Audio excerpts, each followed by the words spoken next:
just a menace. Just a menace. Menace II Sobriety. Just a menace. Let's say you get 40% proof. That means 60% of what you're taking isn't even fucking cocaine. So what they do, and a lot of people don't know this, they use rat poison. And rat poison has strychnine in it. And strychnine is one of the things that affect why you can't talk properly. I always say to people, listen, what things have you done that you would never ever do if you weren't on the packet? Yeah. And the list of things that people do. It's all about lying, right? When you use, you lie. You lie to your partner. You lie to yourself. You don't want to admit you've got a problem. You lie to other people. And even when you come clean, you probably lie about the quantity used or the frequency used. You know, it sets you up to just lie. And that's what it's about. The most expensive drug in the world that you want to give away. Yeah, that's mad, isn't it? You buy a packet and you're like, do you want to lie? Do you want to lie? Have a line. Yeah, it cost me fucking 50 quid or £100. Yeah, because you don't want to be the only one doing it. Of course you don't. Hello and welcome to another episode of Menace II Sobriety with your host, Daniel O'Reilly, aka Dapper Laughs. And yeah, for those of you that don't know, if this is the first time you're tuning in or the first time you've come across this is a podcast that's raising awareness about addiction, sobriety, mental health, all that kind of stuff. I'm currently sober, trying to stay sober, and I'm spreading the word because I believe that there's a massive link between drugs, alcohol, mental health, suicide in young men. I think it's all part of a big problem. And I was a genuine lads session back in the day. And I'm getting interesting people on to have some fun with it, because it doesn't have to be boring. Have some fun with it, and to talk, give tips, give some knowledge out there to anyone that's currently sober, trying to be sober, or thinking about going sober. And yeah, let me introduce today's guest. He is a professional, renowned, one of the world's best hypnosis experts, Elliot Wald. How you doing, Dan? Good. Good to meet you. Good to meet you. Good to see you at last. Well, this is a crazy one because I know your field is hypnosis. That's what you practice. That's what people come to you for. But that's not really how I came about to know of you. I came about to know of you before I even done this podcast. I've been watching your content for a while on TikTok, and you've got a good following on TikTok. You get loads of interaction. Your videos are all out there. And I watch them and I really connect with them. It's a unique type of stuff. For those of you that don't know, Elliot does a lot of stuff about cocaine. Absolutely. Cocaine addiction. Tell us a little bit about what you do on the videos. So all my TikTok channel is specifically for cocaine addiction. Yeah. What I do with my videos on TikTok are several factors. Firstly, I want to educate people. I also look at the mannerisms that we have in common, right? Yeah. Because everybody seems to think it's themselves. People have paranoia. Yeah. People have that addiction that starts off gradually, 1 day a week, 2 days a week, that can escalate faster. Yeah. Nobody starts off thinking they're going to be an addict. Yeah. So I bring that to people's awareness. So there's the mannerisms, the education about cocaine addiction, the familiarity that we have, information for people who have families who have addicted. So everything on my TikTok is specifically to cocaine. Yeah. And, my reputation is I'm a no bullshit, straight talk, definitely, straight down the line guy. And I say it as it is. Yeah. I don't think many people have come across the ability to have the knowledge and experience. I've been doing this for 27 years. All my background is psychology, then hypnosis, linguistic patterns, psychodynamic therapy. I've written books. And you're also a user, weren't you? And to have been a user and to hold my hands up and go, listen, I fucking been there. I was that person that started off Friday night with my mates. I talk about this story quite often. Friday nights with my mates, I picked one up in the pub. I always knew people, as we always do.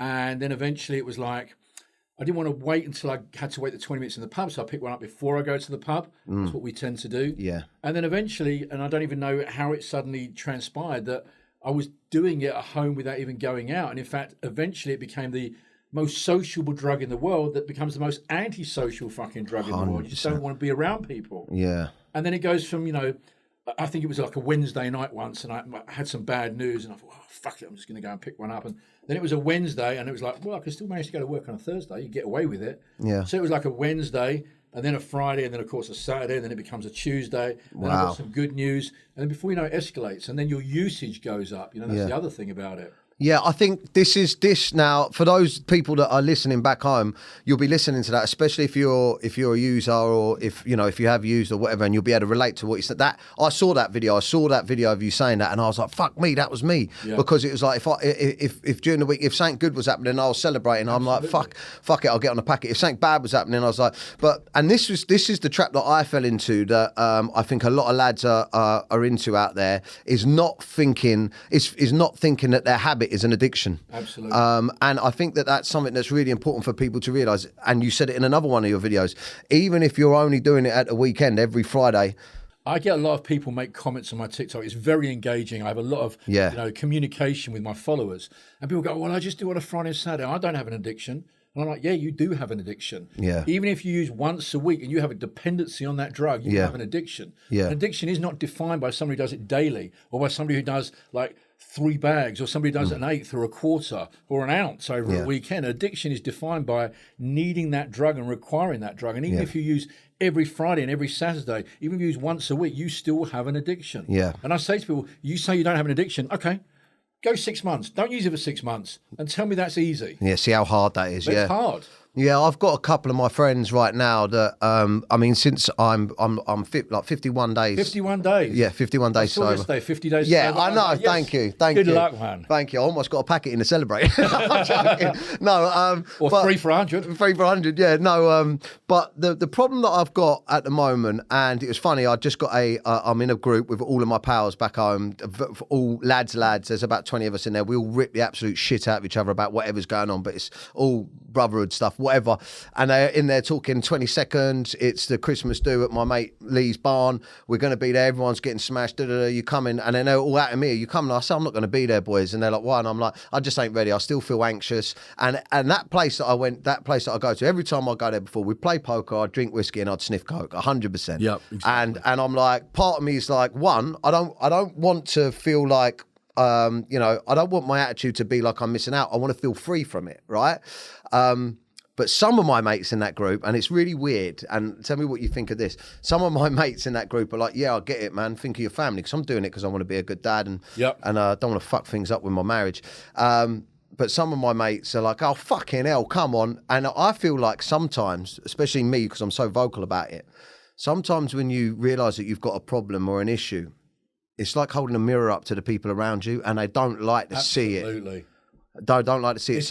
It's a very true thing, because it's like, even if you stop smoking, right, people around you are like, yeah, just have one on a Friday, just have a cigarette at the pub, right? Because they don't like being left behind. And it's the same with any addictive substance. And I think with cocaine more so than ever, because they may not have a problem in their eyes, right? They may only do it on that Saturday once a month or once a fortnight. Some people don't have a dependency to that particular drug. For a small percentage of people, it doesn't escalate. Yeah. For the vast majority of people, it does escalate, and they can't comprehend that. Yeah. And I have a great analogy that I use for people. Like, alcohol was never my issue, right? Cocaine, I was like fucking Pablo, Yeah. But alcohol was never my thing. I could take it, leave it. I think if I had 1 pint of cider in a whole year, that's a big thing. I'm not like the Antichrist. Someone invites me round and says, "Oh, I made a trifle." I'm like, "Is there sherry in it?" I'm not like that. I'll have it. Yeah. But alcohol is not my poison. Yeah. Right. So I always use an analogy, and I always say to people, "Listen, I'm an alcoholic. I drink a litre of vodka a day. Right. Let's say I haven't drunk for like 2 months, 3 months, 51 days, whatever that period of time is. Would you offer me a glass of vodka?" And they're like, no fucking way would I do that. They get that, right? Yeah. And I say, but my poison's not alcohol. My poison is the gear, being on the packet, right? So why would you say to me, come on, just do a bit? Yeah. If you can understand that I'm like an alcoholic who drinks a litre of vodka a day and I'm no longer drinking, you wouldn't fucking offer that to me. You're right. And I think for me, I'm still really confused about what was going on with me or what my problem was, because I was my issue was I could drink sometimes, like I go out and drink sometimes, but I'd always get drunk. Yeah. But every now and then when I drunk, the thought would come into my head, I'm getting a bag. Yeah. And I just could not get rid of it. Yeah. And even to the point where my mates are like, fucking hell, all right, calm down. I'd be like, come on, let's get one. And I come and then, it wasn't like I was a liability on it, but waking up the next day on the come down, dealing with my missus and the kids, I was just an arsehole. I was a wanker. And And I realised slowly, no matter, I'd done 6 months off the drink, and I thought, off the drink and the gear, and I thought, I'll come back and I'll just have a drink. And within weeks, I was back on the gear. So now what I realise is my addiction probably is both. It's alcohol and drugs. But I know for one thing for sure, I will never sniff cocaine again if I don't drink. Yeah. Well, we call that SDLMB. It's a state-dependent alert memory behaviour. So you're accessing a certain state when you drink alcohol that you tie to using the gear. You tie to doing a packet. So it's like, it's like take a smoker. This is a good example, right? When you first learn to smoke, you learn consciously. It's like you learn to inhale, exhale. You learn to have a cigarette after a meal, or when you're on the telephone, when you have a drink, right? And that becomes unconscious. It becomes protected, like any habit, like learning to drive. You learn clutch, mirror, indicator, accelerator consciously. Yeah. And then after a while, it goes into your unconscious. It becomes protected. Right? Yeah, you don't even realise what you're doing. You could be talking to someone and you're doing it. Yeah. So you think about every habit had to be learned. That principle is for smoking, right? Yeah. You had to learn when to inhale, exhale, after a cigarette, after a meal, when you have a drink, stuck in traffic, all of those things unconsciously activated in that moment of time. It's the same with the packet. You do the packet and then you have emotional responses. I had a good day. I've had a shit day. I'm going to celebrate. I've just made some money, right? And it's like, bang. Once you have alcohol, that is sped up. Right, When you think about it logically, right? Without alcohol, you can make conscious, logical, rational decisions. Yeah. Drink too much alcohol. Listen, people drive a car, which they shouldn't. Yeah. They make stupid decisions and bad judgments when they've had too much alcohol. So that is linked to using the packet the moment they've drunk too much. They can't rationally, consciously think properly. That's what I always thought to myself, like, there's a reason why I can't just have 1 or 2 drinks, right? And it's because by the time I've had 1 or 2 drinks, my inhibitions and my... Absolutely. So my mates would say to me, like... And do you know what the thing is? It's not like... It's a weird thing. Like, I loved getting fucking smashed. I don't understand why. Like, I loved getting out of my head fucking smashed. Like, finally, I was free from my life. And it's not fun, but I just wanted to get smashed. And I realised that even when I said, do you know what? No, I'm not. All right, I'll come, but I'll only have 1 or 2. By the time I've had 1 or 2... That's it, game over. How am I going to tell myself then? Okay, game over. Yeah, how am I going to tell myself then? And it was the same with the packet. I'd be like, and that's why a lot of my friends said to me, you ain't got a problem. You only do it once or twice a week. I'm like, yeah, but that means I'm going to come down all week. Yeah, of course it is. And you're waiting to do it again. Yeah. You don't even realise you are, do you? Of course you are. Of course you don't. It doesn't comprehend. I mean, for me, I know when I was used to doing the packet, I was like, when someone racks up a little spider leg, I'm like, what the fuck's that? Don't bother with that. I'm an all or nothing mentality. Yeah, I think you're a bit like that, right? And I always say to people, I'm a great believer in going to the gym. I've seen you doing a lot of boxing on your Instagram videos and stuff. Me, I train 6 days a week. I love to train. And I think I'd rather tune that addictive personality and that addictive trait into something beneficial, absolutely positive, rather than getting fucked out of my brain. Yeah, that's exactly what I'm going through at the moment. And my missus, I'm up at 4 o'clock, maybe because of my ADHD, but my missus certainly notices, don't do too much of that. That I've got an addictive personality. Absolutely. But I'm like, look, this is me. I'm going to be addicted to something. So if it's going to be getting up early and boxing and writing my journal and 100%. All of that stuff and my work, then fine. Let me get into a couple of questions for you because I love your videos. Right. Okay. Yeah, we've covered some of this stuff already, but let me get into something first of all. Why do we get paranoia with, and let me ask you this, I'm going to take from my personal experience here. When my paranoia, or I even think maybe I had psychosis where it wasn't the night of using, if I've managed to sleep a little bit and the next day, if there was a tiny little argument or a little thing, in my mind, it was like, fucking, this is all going to be over. Everything is really fucking bad. I always knew this was going to happen. And it would be like this massive self-destruct button went off. Is that a form of paranoia? Yes, it's definitely a form of psychosis because there are 2 types within this. There is the paranoia whilst using, okay? So long-term use. If you speak to most people who have used long-term, right? And also quantity, frequency, 90% of them will have paranoia. And I hear a lot of things that people saying, CCTV camera. I mean, fuck me. Do I remember being on the gear when I had CCTV camera and I'll be like this at 2 o'clock in the morning? Really? Looking for every one of my cameras, right? And people say to me, those Ring doorbells, I'm on my camera all night. Or they're staring at the curtains. I have clients saying to me, Elliot, I think there are cameras in my lights. Fuck I had a client the other day who said to me, I went up in my loft because I swear to God, at 3 o'clock in the morning, I thought somebody's walking around my loft. Off your nut? Absolutely, completely off your nut. Oh, my God. People do this. So they have the paranoia while they're using, And then after, they have a psychosis of things being distorted because your brain's still not logically, rationally thinking. Things become exponentially expanded. You know, if you have an argument with someone, it's not just an argument, it's the end of the fucking world. That's what I was hitting. That's what exactly I was getting. what it is. I was getting that real bad. And also, like, now I can, like, if one of my mates take the piss out of me in the group, like, you know, they were taking the piss out of me earlier in the group. Like, I had a lot of arguments with my friends and left a lot of groups and kicked off when stuff should have just been a joke, like when I was on a come down. The other thing I'd ask you as well, and this is from one of your videos, I sound like a right fan, don't I? Because I just, his videos, but the funky chicken one that The funky chicken. Tell us, what's the funky chicken? Listen, do you know how many people have said to me, what, you know, I have a lot of people from different countries watching TikTok because it's not just UK based, although I think about 60% of my followers are UK based, but I have them all over the world. And so the funky chicken is, you know, people tend to do perverted, different shit when they're doing the packet that they wouldn't normally do. And sex is like suddenly swinging from the chandeliers and they've got the woman in different positions and they're doing shit that they wouldn't normally do. And the funky chicken is like, when if you think about a chicken, right, and its legs trussed up in the air, that's the funky chicken. You're doing all that shit that you would not normally do without doing the packet. I mean, all that filth, right? Yeah, it's off the chart filth. And sometimes that's why people use it, because they're like... That's what happens. And this becomes a second addiction, right? You have a second addiction because you have the funky chicken when you do the packet, and then you don't want to give up the funky chicken, so you end up still doing the packet because you want the funky chicken. So that becomes hand in hand. Yeah. But the funky chicken's a big one, right? Yeah, because my missus doesn't use, so I personally, I mean, my level of perversion probably maxed out at fucking scrolling through pages of fucking porn. Do you know what I mean?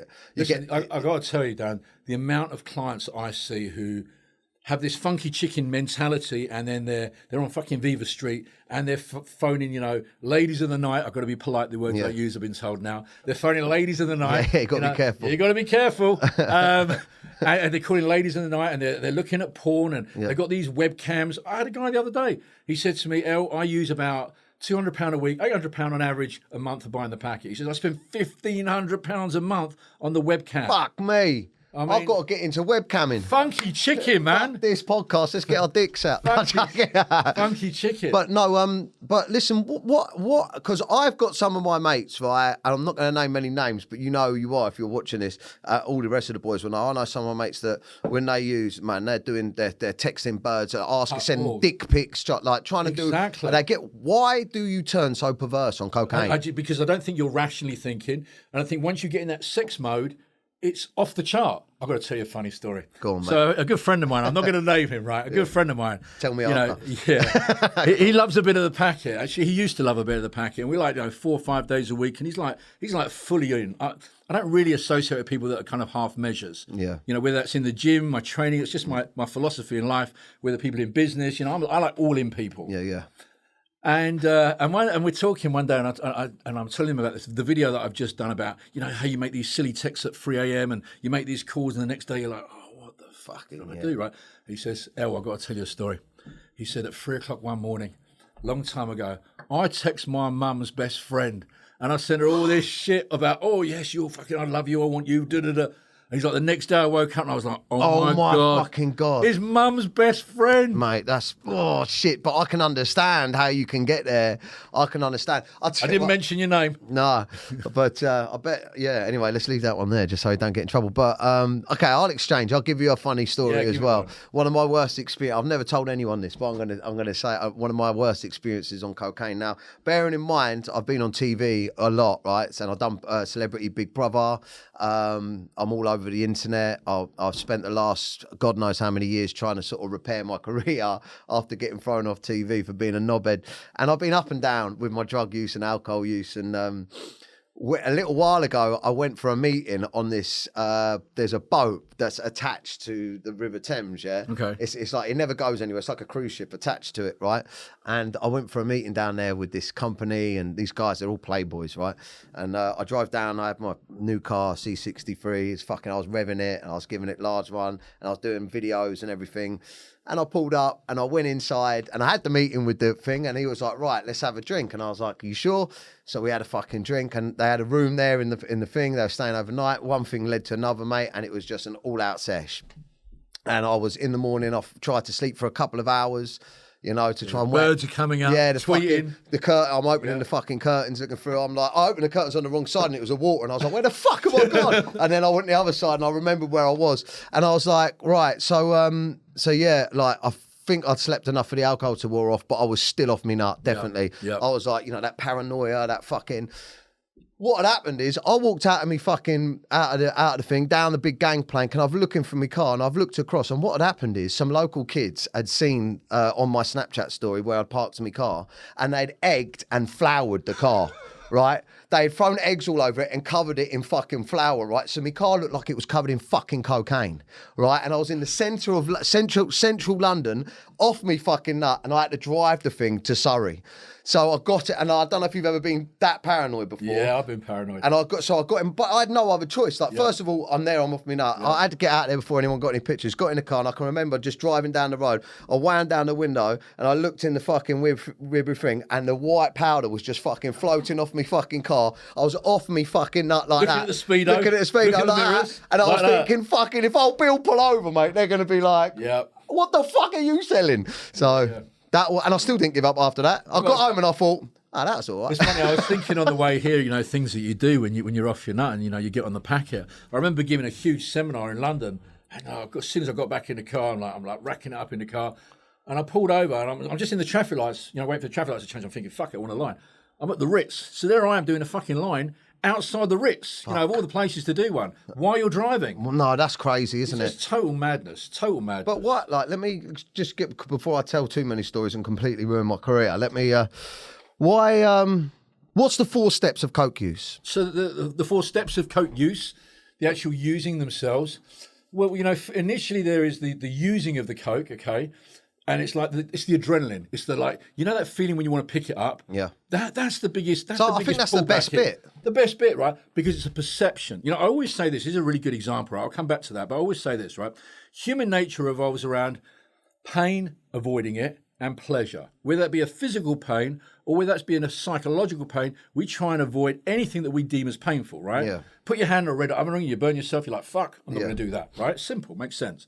And we try and seek pleasure. Most things in life, there is an element of pain before we get the pleasure. So, for example, we go to work, we'll call that pain. To get paid, to buy nice things, we'll call that pleasure. That's how it works. With cocaine, unfortunately, the drivers are switched around the other way. There is a perception of the pleasure.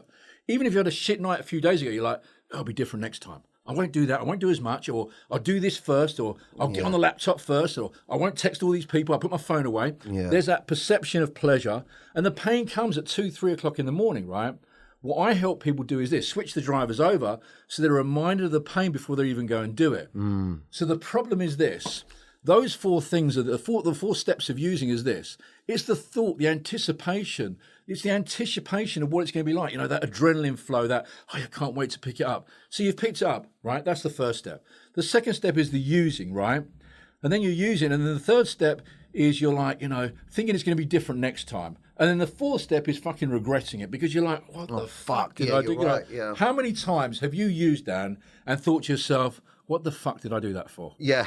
I mean, especially, I used to think to myself that I had social anxiety before, when I went out, because people would recognise me and ask me for pictures, and I was nervous. It was never that. It was. I realise now that my anxiety always used to be, I know I'm going to be off my nut at some point. Yeah, 100%. And that anxiety, I'd like, it was like I was already telling myself that it was wrong. Did you used to find that you would also then only associate with certain people? You'd only want to be with certain people when you did it, because, like, you know, these people are acceptable. I don't mind them seeing me like that, but fuck me, I can't let other people see me like that. So your circle narrows down to those people who are also using with you. Definitely. I've got. Let me just go on to this one. Oh, well, you've done that. The pain and pleasure syndromes, yeah. Ahead of the game. Ahead of the game, man. I'm just, wild sex. We've done that one. Was I having, yes. Dangerous decisions. That comes into the wild sex thing as well, really. You know, listen, the amount, I always say to people, listen, what things have you done that you would never, ever do if you weren't on the packet? Yeah. And the list of things that people do that they weren't on the packet. You know, it's all about lying, right? When you use, you lie. You lie to your partner. You lie to yourself. You don't want to admit you got a problem. You lie to other people. And even when you come clean, you probably lie about the quantity you use or the frequency you use. You know, it sets you up to just lie, and that's what it's about. Yeah, that's what I found. It turned me into a liar. Horrible. What advice would you give to anyone that's listening to this now? I mean, apart from obviously hypnosis. Yeah. The first steps for them. Listen, I think that these steps are logical steps. The first thing is, I believe that you have to delete all your dealers' numbers, right? It goes without saying, right? Yes, people go, yeah, but you can find them. Look at this.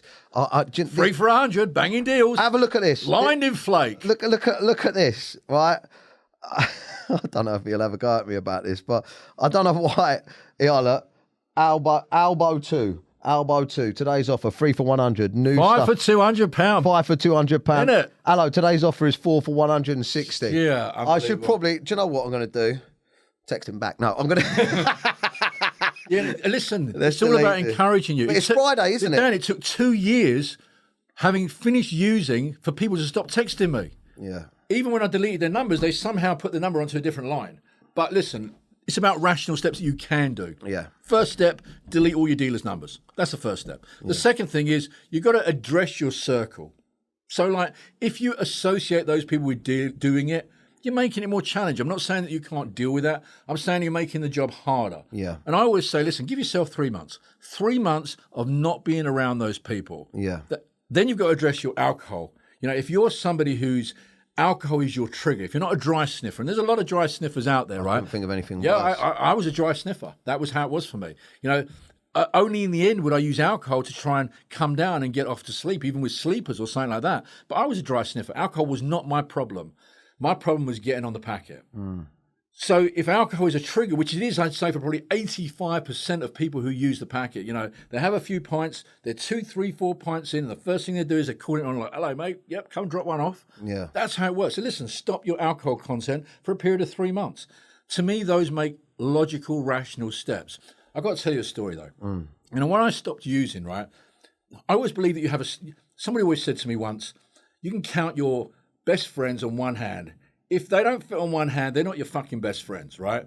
Yes, you can have lots of other friends on the periphery, but these 5 friends will die for you. You know, I know that I could phone up any one of those 5 friends there. Whatever the problem was, they would be at my house, at my door, with bats and guns and knives, and you know, whatever I needed. You know, if I needed them emotionally, if I needed them physically, they'd be there for me, no matter what, right?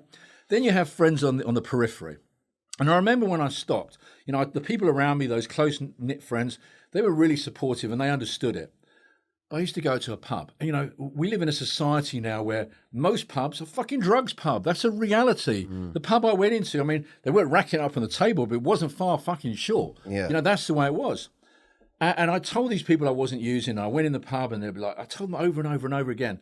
And then this guy I know, we're kind of a friend on the outside kind of thing, right? He's like, oh, I've left you one in the toilet. I've left you one in the toilet. Mate. I was like, I'm already sick of telling them, right? So I wasn't going to tell them again. So I've gone in there. It's on the system. I've gone, wow, yeah.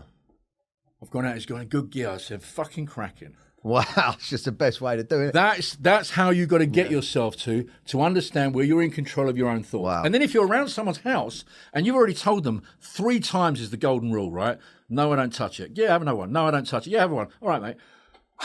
Off the table, all the gear's gone. Fuck you. Yeah, go fuck yourself. Yeah. Because you've told them 3 times. I give them a warning. They don't want to listen. That's their problem. I'll tell you what, they never rack it up again for you. I bet they fucking don't. And I think that again is, you know, like there's a couple of people I know that just simply won't have it that I'm sober, you know. And I think it's because it's like I'm holding a mirror up there, like, well, of course it is. Yeah. And think about this: it's the most expensive drug in the world that you want to give away. Yeah, that's mad, isn't it? Yeah. You buy a packet and you're like, do you want a line? Do you want a line? Have a line. Yeah, it costs me fucking 50 quid or £100. Yeah, because you don't want to be the only one doing it. Of course you don't. Yeah. You don't want to be the only one doing it. Nah, and I think... and you don't want to be the last one left behind when everyone stopped. Yeah. Yeah, and how come that there's a difference in people? Because I do know some people that can have a cheeky bump or one at the pub and then be like, do you know what, I'm all right. Okay. And why some people would do it at the house party and then take it home and do it. Okay, so I think let's answer that, right? I think the answer is this. Certain people have a dependency to certain drugs and some people don't have a dependency to that drug. Wow. You know, as I said, I can have alcohol, I can take it, I can leave it. It doesn't bother me. You can take me to a bar right now and you can say, Elliot, here's the fucking keys to the bar. Drink whatever you like. And I'll be like, I'm all right, you know, just give me a Diet Coke. Or I might have one drink. Yeah. One. It don't bother me, right? Take me to like fucking Colombian cartel and leave me there. You'll never see me again. You know, I'll be like, whoa. Because different people have a different substance addictions. Yeah. You know, I used to know somebody that only smoked when they went on holiday. Like the only time they would have a cigarette is when they went on holiday. And I'd be like, you only smoke when you're on holiday? And they're like, yeah, I go away for a week and I enjoy smoking. I go, hang on a minute. Don't most people say that smoking helps them to relax? They go, yeah, it helps me to relax. I said, aren't you in the place that's supposed to be the most relaxing place above all? Yeah. Right? That was a weird one for me as well. I only smoked when I was drinking. Right. So there you go. You have a state-dependent alert memory behavior, as I said before. Yeah. So, you know, so different people have different associations. And there are some people that can use cocaine every now and then, every 3 months. Why did, and I'm going to talk from personal experience again, why does cocaine make you chat shit? Like, for instance, I remember many a time where I'd be waiting for my turn to tell a fucking story, and if I didn't have none left, I'd fucking make one up. Do you know what I mean? Talk about fights I ain't never had. Yep. Do you know what I mean? Why do people do that? Your brain just runs away with you because you're in a completely different, you know, hemisphere, stratosphere. You're in a different fucking world. I can remember one night I told someone that I know quite well that I'd done time inside. The next day I thought, fucking, what if you ask someone? I ain't never been to prison. Yeah. I'm like, what the fuck?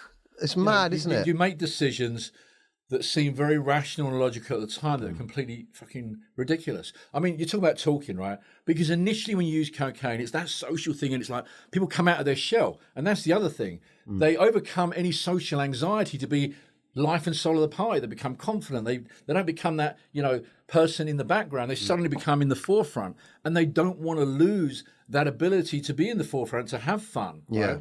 But so initially it starts off and you become chained. It's like, oh mate, did you do this? And and you're like machine gun, right? But then eventually, once your quantity increases and your frequency increases, then you can't even get your fucking words out. Oh yeah, I've been there before. You know, it's like and you look like a fucking idiot. Yeah, one of my mates, whenever he does it now, he just twitches. Yep. Exactly what happens. Yeah. It's setting off all your neurotransmitters in your brain. It's affecting your whole physiology. You know, it really does. People don't realize how much it affects you. And I did a video.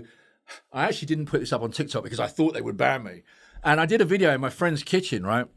And what I did is I had some digital scales. He's a dealer, by the way. You know, I don't judge people. That's the other thing, right? I don't judge people. I have people come and see me that serve up. I don't give a flying fuck what you do. I'm not there to judge you. I'm here to help somebody. Yeah. You know, I'm not the police trying to police something. I'm there to help somebody stop. Yeah. So anyway, he's got these digital scales. I said, listen, let me come around your house. And I took some white flour and I took some whey protein powder, of course, right? Whey protein powder was brown. And I said to him, right, let's work out on an ounce. And we worked out at 40%. And we weighed up the white flour on the digital scales. I was like, that's that. Then I weighed up the 60% of the ounce on there in the brown whey powder, and I mixed it together. And I was like, that's the fucking shit you put up your nose. Because you're lucky. You're lucky if you get 40% proof, right? Wow. And that's the thing I put out on my TikTok. I've put it a few times. I didn't put this video up, by the way. But on my TikTok, I always put, you know, if you get 40% proof, you're fucking great. And everyone's like, I get 90% proof. No, you don't. Fuck all, no you way. get 90% proof. It's impossible. No, I went to Mexico once, and that was pretty fucking strong. I didn't leave the hotel room for about fucking 3 days. Yep. My face was numb, and I've never had anything like that. You don't get that in London. It's pub grub. Of course, it's pub grub. Listen, they did an analysis in 2016 that I looked at, where they analysed, I can't remember how many thousands of drug seizures, and they analysed the cocaine. And this wasn't just your person that got caught with an ounce. We're talking about people who got caught with an ounce to fucking proper keys, you know, full boxes. And they analysed it, and it went from 10% through to, I think it was about 50%. So they're saying the average grub that you buy is around about 30%. So I'm being kind, I'm being generous, that maybe you know somebody further up the tree where you're getting it slightly higher, but you ain't getting nothing more than 50%. No, I mean, I can remember, this is the mad thing about it as well, because, you know, we have... with my group of friends, you know, we've all got kids now, so slowly we're all starting to slow down. Some of us ain't. And when we're in the pub, you know, maybe a few years ago, whatever, it's like we've got different dealers for different qualities of gear. Like Absolutely. we'd have one dealer, and I'd say, look, this is fucking. It costs a bit more, but it's grade good A. shit. It's grade A. It's good shit, but it's going to take an hour. And they go, no, we'll just get it off this guy because it'd be in 15 minutes, and they'd sniff it and they'd be sick, but they'd still enjoy it. They'd be being sick. And I can remember thinking to myself back in the day. I mean, again. When I was using it was once, twice a week or whatever, but I can even remember back then thinking, surely this is insanity. This is fucking stupid. Absolutely. You know what the definition of insanity is? The definition of insanity is doing the same thing over and over again and yet expecting a different result. Yeah, that's cocaine addiction. That is. You know, and sorry, just to think about, when you think about, let's say you get 40% proof, that means 60% of what you're taking isn't even fucking cocaine. What is it? So they use benzocaine, novocaine, they use all these additives. But novocaine and benzocaine, first of all, used to get to the dentist back in the day. So back in the day, they had better quality because they're able to get the cutting agency easier. Now they have to go to tattoo parlors because it's registered. And even then, it's very, very difficult to get. And the price of it has gone up so substantially that dealers can't afford to use a full cut that they used to use. So what they do, and a lot of people don't know this, they use rat poison. And rat poison has strychnine in it. And strychnine is one of the things that affect why you can't talk properly, which is why more and more people get these words that they stutter and then their whole neuro system, they're doing that. And that's the fucking rat poison. That's strychnine. That's a fucking poison. That's mental.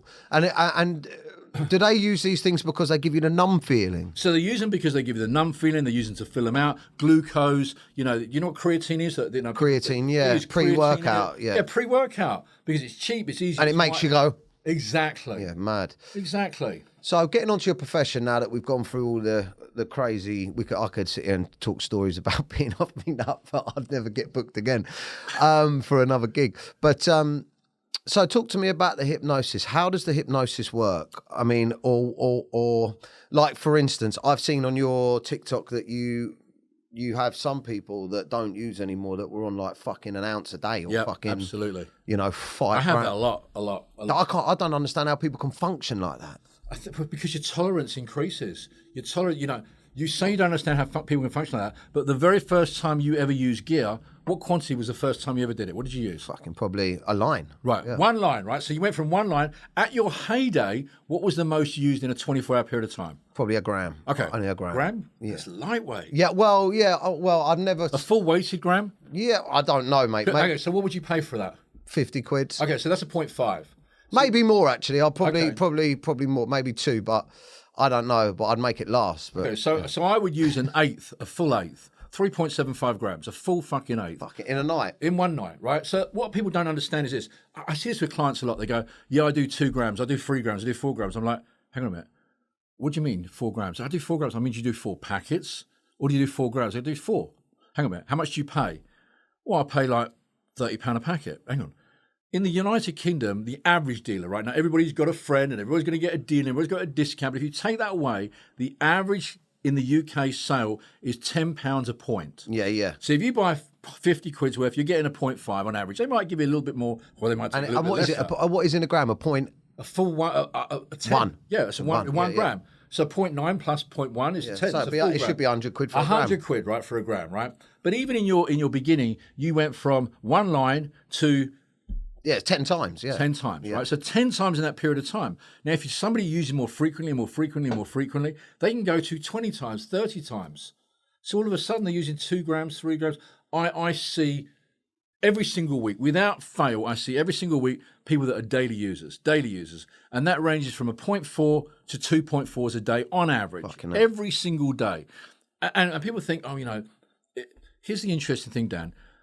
If you look across the board at the client basis, I see people who are plasterers, builders, bricklayers, plumbers, sparkies, to CEOs, multimillionaires, high-flying achievers, people in the entertainment world, singers, actors, you name it. There is nothing that says this person is going to use cocaine and this person isn't. It doesn't work like that.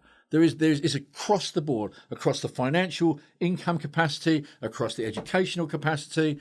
I've seen, believe it or not, listen to this. I once saw a priest who came to see me who was using a 0.4 4 days a week. A priest. Fuck me, mate. That's the last time I ever put my collection in. Tell you that. Imagine what he's fucking wanking to. That's all I'm saying. But yeah, that's bad. That's bad. That's what happens. That's bad. He's Mind there, you, actually. they're on you, Paul. Yeah, I wouldn't mind that. Priest. Yeah, I might go back to church now. I wouldn't mind that service. But no, that is mad. But so, do you ever have people use him while they're coming in? I had. Or do you say to them? Well, funny enough, listen. I think you get to realise I'm a straight talker, right? And I don't deal with any nonsense or bullshit. Yeah, you know. I can tell, mate. I had a woman come and see me for alcohol once, and I opened the door, and she fucking went bang straight on the floor in front of me. I was like, "What the fuck?" And she was so pissed. I was like, "You want to get home?" Yeah, and I was like, "How did you get here?" I can't deal with that. She was like, "Oh, my dad dropped me." I was like, "Your dad just left you here like this?" No. I put her in a cab, sent her home. I'm not going to deal with that. No. I have had a couple of people. You know, I've been doing this for 27 years. It's a long period of time. You know, I've seen over 100,000 people in that period of time. That's a lot of fucking people, right? And listen, you know, the odds and the percentage are sooner or later you're going to come across with someone. I've had somebody who's walked into me and I was like, "You're fucking off your tits." I was like, "No." I said, "Firstly, I can smell alcohol, right? Unless you've done hand sanitizer before you walk through my door, I can smell alcohol on you." Yeah. Listen, I'm not here just to take your money. I'm not about the money. I'm about helping people. Yeah. I have clients coming every day, right? Yeah. You know, I have thousands. I can't even answer all the emails I get all the time. You know, so I'm not here about just taking your money. I'm here about wanting to do this. I'm passionate about helping people. Yeah. You know, if somebody knows my story of how I grew up and the things I went through to get to where I am here in today in this life, and I can talk to you about that if you want. You know, I'm passionate about helping people. That's my goal. That's what I want to do. You can't help them if they're high. And I've had people come in like off their nut, and I was like, "Listen, you go home. I'll give you one more chance. I'll book you for next week. But you come back next week, fucked off your tits. I'll give you a refund because they pay a deposit. I'll give you a refund of your deposit, but I'm not going to see you." No, yeah. I've had somebody come up and use the bathroom. When they come back down, I was like, "Did you just go upstairs and do a line?" They were like, "No." I said, I'm going to ask you again. If you lie to me, I won't see you next week. I was like, "Yeah." I was like, "Okay, that's fine, right? Now we've got honesty. Don't fucking do it again." Yeah, that's hard. I mean, I don't know how curable someone could be if they're in there. Did you cure that guy? I actually did. No. And this guy, you want to hear this? This guy, I mean, I don't know if this is the right word. I felt sorry for this guy because I felt he was being taken advantage over. Was he, wasn't he? Right. So this is what happened. He started off with a very small habit. He was using a 0.4 2-3 days a week. Then his friend, who doesn't even live in the country, who's not even hands-on to the gear, gave him a box to hold, a fucking kilo, right? In exchange, they would give him the quantity of 3 full grams every day free of charge for holding the key. Fucking right? hell. So, of course, what happens is it's free of charge. You start from using a little bit. You start using more. You wake up at 10 o'clock in the morning. You do it at 10 o'clock in the morning. You're doing it at like fucking midnight. You know, now you're doing it all the way through, right? Every single day you wake up. And so he was using this quantity and wasn't paying for it. And I said, "Listen, fucking hell, like you've got to deal with something because you get caught with that box. You're going away for fucking years. Goodbye. Yeah. Goodbye. And where will your friend be for you then? Yeah. Right? So fuck the fact you're not paying for the gear because that's irrelevant, right? Give your mate the box back. Don't hold it for him. And we'll start off by, my first step is to get a client to 50% reduction. That's the very first thing I do. First session, I do a case history. I've got to understand them. I've got to understand their lifestyle, their environment, their triggers, what they do, how their mind works, their values, their beliefs, their reasons for doing it. I have to understand everything about them, right? So that's the first thing I do. To know how to tune into to fix Absolutely, them. right? Yeah. When you think about your brain, we have different modalities in the brain that you use, right? So if I said to you, "What colour is your front door, Dan?" What colour? It's wood. Yeah, so- see that, right? But what you did is this: you looked up. I don't know if you caught that on camera, Yeah. but you looked up. So you pictured it, you imagined. Yeah, it, yeah. right? I had to. There you go. See You have to see it, right? Yeah. So visual, right? So that's one modality we use. We used to use auditory, where we talk to ourselves like, "What the fuck did I do that for? Why did I do that?" Well, we talk to ourselves, right? yeah. Then we had kinesthetic, our feelings, right? So those 3 senses we use to see our map of the world inside of our head. But when somebody talks to you, they are telling you how they think. So make this simplistic, right? Somebody says, "I see what you're saying. I picture that. That looks right to me." Yeah. They're telling me they're using visual modalities in their Right. brain, how they use their world. Yeah. I see what you mean. Yes, Yeah. I see what you mean. Yeah, yeah. If somebody says, "I hear what you're saying. That sounds right to me. That rings loud and true." Yeah, yeah. They're telling me they're auditory. They're listening to what they're doing Wow. and they're hearing in the voice. And these are different types of brains Exactly. people have. Exactly. Yeah. Somebody who's kinesthetic will say, "That feels right to me. I've got a handle on it. I can grasp that." They're telling Wow. me they're in touch with Didn't their know that. emotions. Yeah. But it goes one further, right? Let's imagine someone's depressed. I know we're going off tangents slightly, but somebody's depressed, right? Somebody's depressed would be like this. You know, life's just fucking shit. They're kinesthetic. They're looking down. They're internalizing. You don't get somebody saying, "Life's just fucking shit." No. Because that's visual. So what I do is I change the modalities of the brain, how they think about things. So the first session with any client, no matter what I see them for, whether I see them for addiction or whether I see them for anxiety or depression, the first session is all about understanding their map of the world, their model of the world, how they understand, how they evaluate, how they believe, how they feel, their experiences, what they went through. Every decision that you make today isn't based upon today, it's based upon your past experience. Yeah. If you didn't like an apple and I said to you, Dan, do you want an apple? You're like, no, I don't eat apples. You're not deciding not to eat that apple based on today. You're deciding not to eat that apple based on... Exactly. Yeah. So your usage of cocaine or your anxiety or your depression or your phobia or your responses that you want to change isn't today. It's based on the past. Right. In order for me to change that in their brain using hypnosis, using linguistic program, using psychodynamic therapy, in order to do that, and I don't just believe in sticking to one thing. I don't believe in hemmed in a box. I use lots of different techniques, right? I have to understand that client. Then I individualize, I tailor, I spend 2 or 3 hours and I write everything specific to them. Then they come back. Then at that first session, I use hypnosis, I use linguistic programming, I use things psychodynamic, I use a whole host of different things according to that individual client. And my goal after that session is to get a 50% reduction. They're already halfway. Yeah. You know, and the other thing is people misunderstand about having a 50% reduction because they think, okay, so let's say they used 2.4s a day. I don't want to go to 1.4 a day. No. I want to go to 2.4s every other day because I want them to have those days clean. To feel good. Yes. Yeah, to feel good. You get it? I get that. And I think, yeah, I completely get that. If you can give them a taste of what it's like to feel good. On my social media now, like I have to live my journey, right? Just like when I was drinking and doing drugs and living, I had a song that charted in the charts called Proper Naughty Sesh. It's like, do you know what I'm looking forward to on a Friday? A proper naughty sesh. And it fucking charted. It was like number 20 in the charts or whatever. It was fucking, I had a beer brand. I sold beer through lockdown, a little barrel. It's called a Barrel of Laughs. Everything I've done, everything that I'm doing, I have to live through my social media. Yeah, it's like it's my comedy and everything comes from what I'm living. So now that I'm sober, I'm talking about being sober a lot. I'm living my recovery and my gym and what makes me feel good. I'm living it. And a lot of people, some people have unfollowed, you can see them unfollowing. They don't want to see it. But what I'm trying to do, and I guess that's the similar thing to that, is I'm trying to show people out there that are struggling that it is, and this is, and even when I say it, I find it hard to say it. It's fucking better being sober than it is being fucked. It's 1,000,000,000%. It's so much better. 1,000,000,000%. That's high on life. You can't replicate. Like I'm like I feel myself in situations like doing the school run with the kids, and I feel myself on a Saturday morning, and I stop. You're present, right? You're present. I feel like I'm there, and also colours. This sounds weird, like colours and life. Like everything seems like just more colourful and that. Yeah. The hard thing with me is I think it's still early for me because I still do have a part of my brain or a part of me that feels like I'm missing out on a massive part of my life. I do feel that. I think the answer to that is this. It's become part of your identity. When you do something for a long period of time, it becomes part of you. It's like a smoker, right? Keys, wallet, phone, fags. Yeah. And that's the same identity when you use. It's like Friday night. What the fuck am I going to do on a Friday night? Yeah, that's what life's so fucking boring without the packet. Yeah. Sit back and watch Netflix. No, it's not like I have great Friday nights now. But now it creates a new pattern, Look, let me show you this. Do this. Clasp your hands together, right? Yeah. Which thumb do you have on top? This one. Which is that? Right. Yeah. Undo it. Do it again. Okay, same thumb, right? Yeah. Keep it there. That's a pattern. So at some point in your life, and I don't know the reason why, you learn to fold your arms with the thumb on top, right? Yeah. Now undo it. Now do it with the left on top.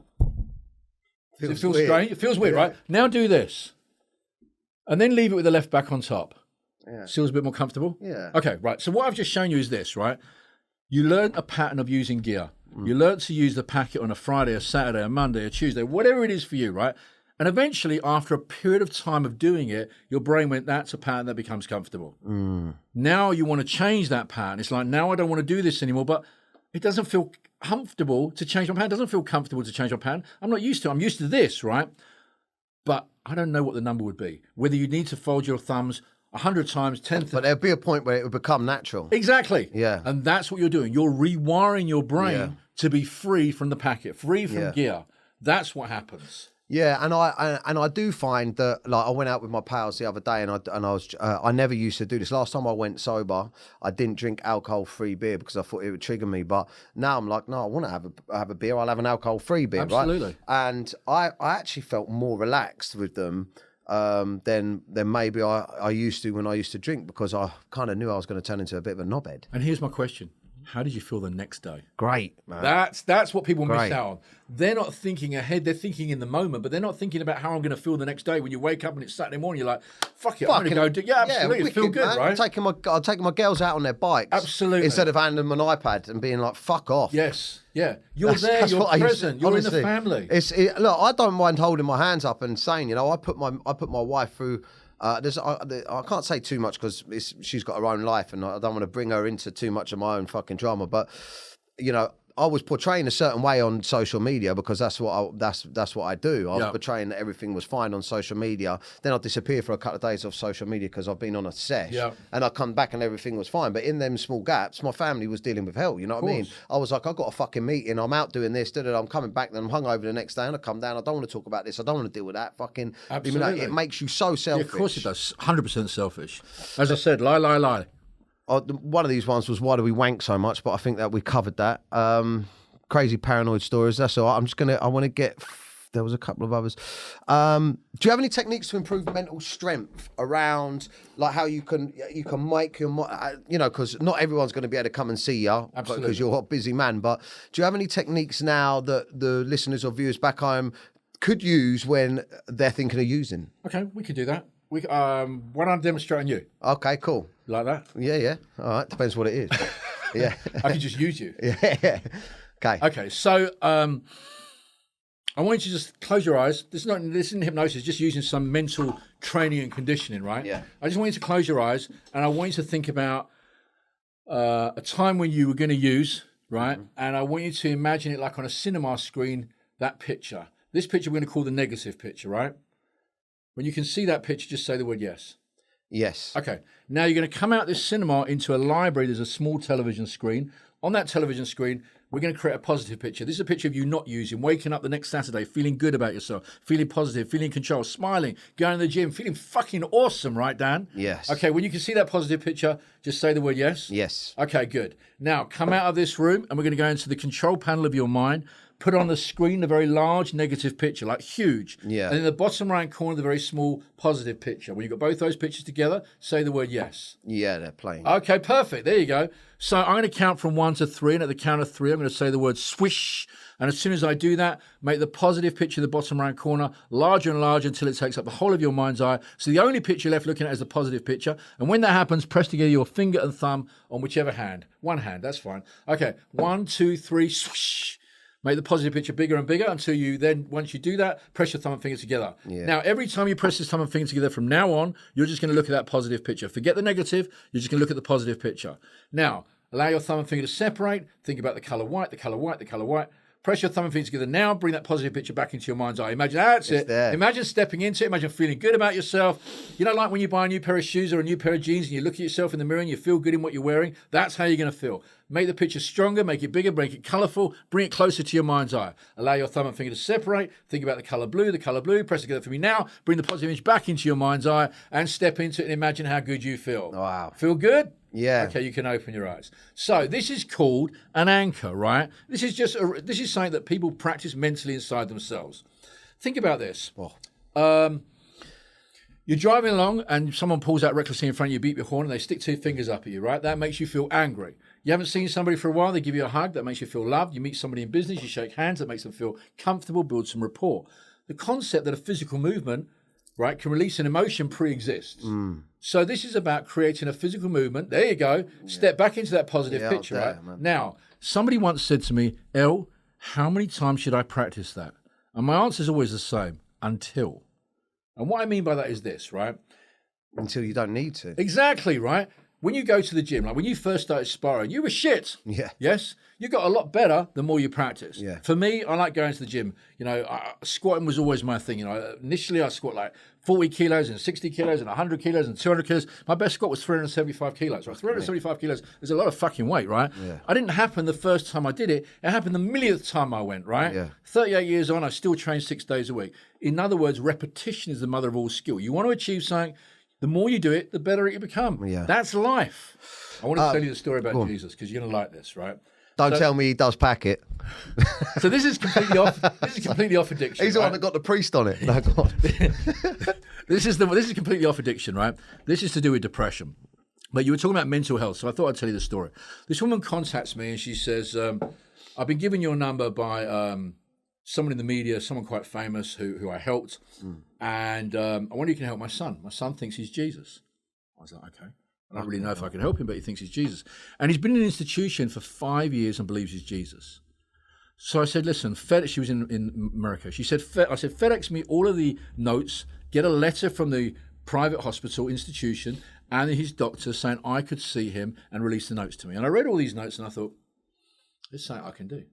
I think there's something I can do. Now I have a very unique religious upbringing, right? You know, I was born a Jew, didn't really go down that path, went to a Catholic boarding school, you know, went to church every day, church on a Sunday. So I have quite a good understanding of multiple religions because I like to be educated and I like to understand people, right? Yeah. That's the way I look at things. Anyway, so I'm reading this and I'm thinking, I think there's something I can fucking do.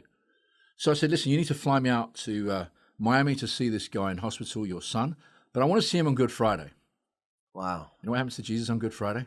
Then he was put on the cross. Yeah, wasn't he? so listen. So I go into this institution and I said, I want to be able to do whatever I want, carte blanche. No one's going to fucking stop me. She's like, okay, I want it in writing. So I got it in writing because I'm thinking, what I'm about to do is a bit crazy, right? I get 2 guys with 2 pieces of wood, huge wood, nails and a hammer, and we go right into his padded cell. And I said, you're Jesus. You're fucking Jesus, aren't you? I said, start nailing the cross together. Oh, the guy's looking at me, right? I take his hand quite firmly, and I go, give me a marker pen, and I mark out in the palm of his hands where it's going to be nailed. He must have thought, fucking hell, the am guy's I really freaking out. Fuck me. Imagine freaking out, right? He's like, what the fuck? I'm like, you're Jesus. You know what today is? It's Good Friday. I said, it's good for me, but it ain't good for you because you know what's going to happen? I'm nailing you to the cross. Fucking hell, mate. So the guy's freaking out, right? He's looking at me like, what the fuck is going on? Who is this psychologist? What's he going to do to me? I said, you're Jesus. You are Jesus. So he starts shouting at his name. I said, no. You're not. That's not who you are. You're Jesus. He said, no. I said, what school did you go to? Now, I obviously pre-learned all this information. What school did you go to? What was your first car you ever drove? What's your first fast food? What's your favourite fast food? And I got all these things. What was your name of your first girlfriend? Which I already knew. So now I'm getting him to make sure he can't backtrack. He can't then go, oh, no, I really am Jesus. Because he's told me all this information. I said, you're not Jesus. I said, are you sure? Because it's got to be done today. I said, but if you're Jesus, don't worry. Because even though he nails to the cross today on Friday, on Easter Monday, you're going to rise back up. So are you sure you're not Jesus? Fucking hell, man. He went, no, he's freaking out. I said, okay, I got them to go. I spent the day with this guy. I came back the next day to deal with him in hospital. 3 months later, he came out of hospital. 5 years on, he's still out of hospital, never went back. He's on a low level of medication, but he doesn't have that psychosis to believe he's Jesus. Wow. So why did that work for him? Was it just like a rude awakening? Okay. I think the difference is this, Dan. When I read all of these notes and all of these psychiatrists and psychologists, and this woman was extremely affluent, first of all, to afford to fly me out there and to do the work I need to do, but to hit an institution for 5 years was a lot of money, right? And I think what I read in the notes was, don't be ridiculous, you're not Jesus. Don't be silly, you're not Jesus. They may use different words, but what they were trying to get across was exactly the same. And I went, hang on a minute. Why am I going to try and convince him he's not Jesus? What about if I do something that makes him convince me he is not Jesus instead of me convincing him? Wow. That's what I did. So sometimes... But he wasn't faking it. He wasn't faking it. He truly believed. Truly, but what you is worse than death? What's worse than death? Nothing. So I took him to a point where it was admit who you are and get a waking shake up in your brain or get killed. Wow. Do you think that can help with addicts? A similar approach? I think my approach with addicts is certainly different because, first of all, I understand them. I understand the psychology behind them, but I understand the addiction and the process. I know what it's like to have that itch and you just want to scratch it and you just want to go there on a Friday. I know what that feels like, right? I know what it's like to want and feel that you need, and life's dull and boring without it. And, I want my funky chicken. I want all them things. I want all of this stuff, right? But I like to shake them up. I speak their language. You know, what they get is somebody who understands them, who's no bullshit. No patronising. There's no patronising, right? I get it. I get where you're at. This is where you are, and this is where you want to get to. Let's stop fucking about and let me help you get there. That's one of the main reasons why I wanted to meet you, Elliot, is because I never ever come across, I mean, there's a lot of stuff on TikTok about addiction, mental health and stuff like that. And obviously the more stuff that I search for and click on, the more of it shows you. And there's a lot of people that I just simply did not relate to. I couldn't relate to their message or what they were saying. I felt, because I'm working class and an addict myself, that I saw your stuff and I related to it, but more so because you were a user as well, and the stuff you were talking about was real. Like, I'll give you an example how it didn't work for me. A long time ago, I had anger management counselling because I was just this was when I was younger, I was getting really fucking angry about stuff and I was getting myself in fights and everything like that. And I went to this anger management, they gave me some free sessions on the NHS. I can't remember how many it was, I think it's 3 or 4. And it was weird because it was meant to be anger management, but this guy fucking pissed me off, mate. Honestly, he fucking made me so angry. I can remember thinking, I don't know how this is therapy because you're an anger management specialist and I want to punch you in the fucking face. But mate, it might have been my condition at the time. I was not quite. But I can remember him sitting in front of me and he asked me, do you use cocaine? And I was like, yes, I do. I use it. At the time, I still thought it was like just part of our culture. Yeah, of course. I thought cocaine was just what we do. That's what lads do. So I was like, yeah, I use it occasionally. And he tried to relate to me with a story where he said, well, listen, I used to use cocaine as well. And I was thinking, well, I don't think you did used to use cocaine, mate. But let's go with this anyway. The pure fact that he was calling it cocaine as well. Do you know what I mean? I used to use a lot of cocaine. I was like, it's either bugle, sniff, packet. It ain't cocaine, mate. If you go up to someone and say, can I buy some cocaine? They're going to think you're a fucking copper, right? So shut your mouth. And he said... Put your badge away. Yeah. Just spit, how much is it? But this guy said to me, I used to do cocaine, and one time I was sat in my house with a cereal bowl filled to the top of cocaine, and I was like, how much do you fucking earn, mate, doing this? There's no way you had that much. And he's like, just listen. And he said, and I decided I didn't want to do it, so I poured it down the toilet and flushed the train. I went, fuck off. I said, and this is why he stopped seeing me, because I was arguing with him. And I said to him, one, you ain't going to be able to afford that much sniff on your job. Two, if you had that much sniff, you'd be selling it on if you weren't going to fucking do it. And 3, ain't called cocaine. And he never fucking saw me again. I got a referral saying I was too angry. It's fucking mental, isn't it? Too angry for the anger management person. That's right, man. Now, listen, just as we finish up, I just want to say thank you, first of all, for your time. My pleasure. Thank you for your time. Man. And do you have any closing words for anyone that's struggling at the moment, or anyone that's got a partner that's struggling? Maybe... Yeah, anyone. Listen, let's go with the partner angle, because, I get a lot of messages from people saying, my partner has an addiction. And the first thing I want you to say is this. There is the carrot and there is the stick. No particular one is right. It works on the individual. But as much as you want them to give up, as much as you want them to stop, as much as you love and care for them, they have to want to do it. Until someone wants to do it themselves, it doesn't matter how far down the road you push them. It doesn't matter calling me, getting help from someone else. It's not going to fucking work. They have to want to acknowledge the fact they want help. And when they acknowledge the fact they want to have help, they need to find someone they resonate with, right? There is no point in going listen, if I'm not somebody's style, don't fucking come and see me. If you don't want to be with someone who's a straight talker and says it as it is, then go and find someone that's going to mollycoddle you. I'm not saying that's wrong or right. What I'm saying is they have to want to stop, and then you have to find the right person or the right strategy or the right methodology for that person to work. And you've got to be there just to support them. That doesn't necessarily mean encouraging them and doesn't necessarily mean battering them. You've got to find the right strategy, and that's a hard one to find. 100%. And I think I'll just add to that, where unfortunately I got into a position where I fucked up loads of stuff, and it was like kind of like I hit a wall, I fucked up loads of stuff, and I was like, it slapped me in the face. Oh my God, man, like you can't handle this shit. You can't do it anymore. And I think that a lot of women out there, if done in the correct way, instead of going, you're fucking out on the sesh, you've been out all fucking night, you haven't turned up to this, or that hasn't been done, and you're doing my fucking head in, you want to spend more time with your mates than you do with me, you don't love me. Instead of that approach, maybe sit down and go, look, you're going to end up losing the house, you're going to lose me, you're going to lose all of this. This is the road we're going down, and it's breaking my heart because I love you. I think the breaking the heart's the best angle to come from, because I think a lot of people who use have a mentality that they're not doing anything wrong. I put food on the table. There's That's a what fucking roof over my head. That's what I pay the bills. Yeah. There's money in your pocket. The kids aren't going hungry. Why shouldn't I do a little bit? That's what I used to think. I used to throw money at my missus. And I say, look, there's another couple $100 quid. Go shopping, look at your darling. car. Look at the fucking house. You've got a massive house. Well, they don't want that. They want you. Of course they do. Of course they do. I think you've got to go with the love angle. You've got to go with the love, and you've got to follow your heart and just help them that way. Yeah. But you know what? It's not always men. Sometimes it's women. Because, I see women who say to me, the moment my husband goes out the door, I'm having a 0.5 dropped off, and I'm doing it during the day, and as soon as he's back, I've stopped 3 hours before he's back, so I'm fucking level. Yeah, I see that. Wow. It's not just men, it's women. Predominantly men. I'd say 75% of my clients are men, but, there's still 25% of women. Are they as bad on the porn as well? Well, the worst case is the worst case is if there's two of you, right? If you and your partner both do it, God, mate. Then it's funky chicken all day fucking long. Yeah, it's a funky farm, innit? Oh, it's a funky farm. Elliot, thank you so much, mate. Thank you very much. Where can they find you? Tell them into this camera. Listen, just find me on my TikTok, which is at hypnosis_expert, or go to my website, www.hypnosis-expert.com. That's hypnosis-expert.com. Hypnosis-expert.com. Thank you very much. Pleasure, Thank you for sharing your knowledge. My pleasure. If you're going through a tough time at the moment, please don't suffer in silence. Feel free to pick up the phone and contact any of these helplines. I personally, myself, at one of my darkest points, contacted the Samaritans, and it completely changed my outlook and got me out of a really deep, dark place. A problem shared really is a problem halved. So if you don't feel confident talking to those around you, check out any of these organisations and give them a call. This is my Facebook group. Just simply search on Facebook, Men and Their Emotions. It's for men only. But once you're in there, you can talk anonymously about your problems and help others and just feel a little bit of community. So come join the conversation, Men and Their Emotions, on Facebook. Thanks for watching.